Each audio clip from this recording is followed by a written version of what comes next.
guys! Welcome to my channel. So for today's video guys, ay magluluto tayo ng panibagong soup guys. So, i-try natin din ang ibang klaseng soup. So, tara guys, umpisaan na natin i-prepare ang ating mga ingredients. Yan guys, nagpakulo tayo ng tubig para pang blanch ng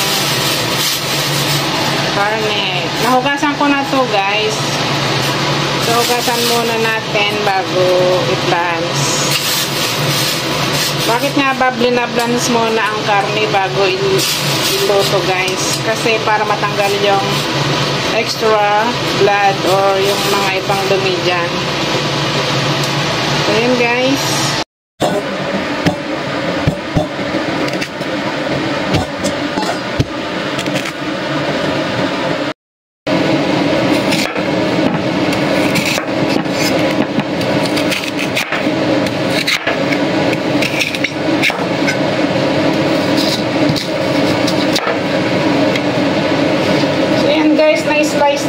Nakat na natin yung mga lotus.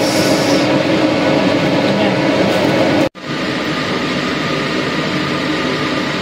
At ito nga pala guys ang ating mga ingredients. Ang pinaka main ingredients ay lotus root. Yan, lotus root, pork bone, corn, yung konting spring onion, at syempre may red dates tayo, at saka yung goji berries. Hinugasan ko na to guys para mas sigurado, kasi hindi natin alam kung malinis ba talaga or malikabok sa pinanggalingan. Then lalagyan din natin ng ginger para hindi natin malasahan yung lasa ng baboy na malansa. And of course, lagyan din natin ng konting black pepper. Wala kasing white pepper dito na yung buo. So, black pepper na ground pwede na rin. And some salt. So, yan guys ang ating mga ingredients.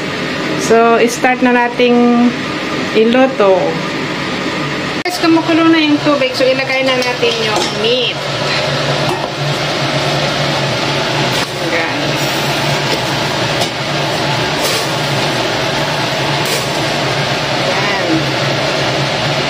So, tatanggalin natin yung excess dirt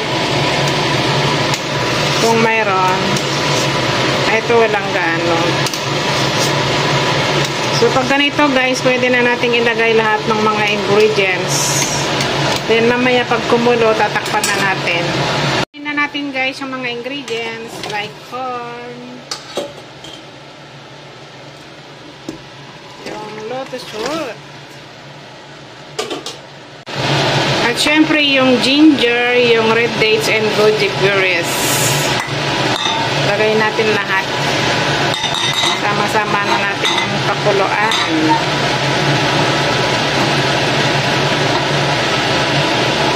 Yung spring onion guys para mabango.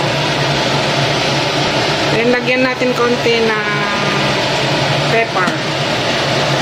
And of course yung rock salt for taste. So, ayan guys, antayin na lang natin kumulo, and then later tatakpan na natin. Papukuluan natin ng 1.5 hours. Gagamitan natin ng pressure cooker guys. So, see you later. Kumukulo na siya, so takpan na natin.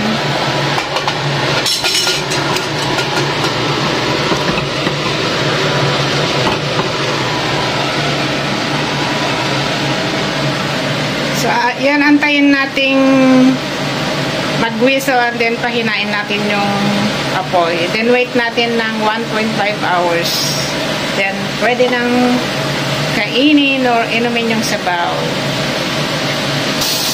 So, yan guys, nag-whistle na yung pressure cooker. So, i-adjust na natin yung apoy into low fire. Yan, low fire.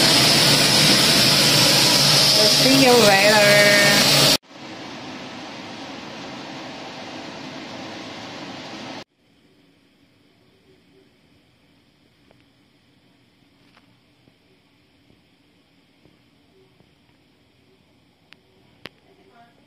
Guys, thanks for watching. See you on my next vlog. Bye-bye.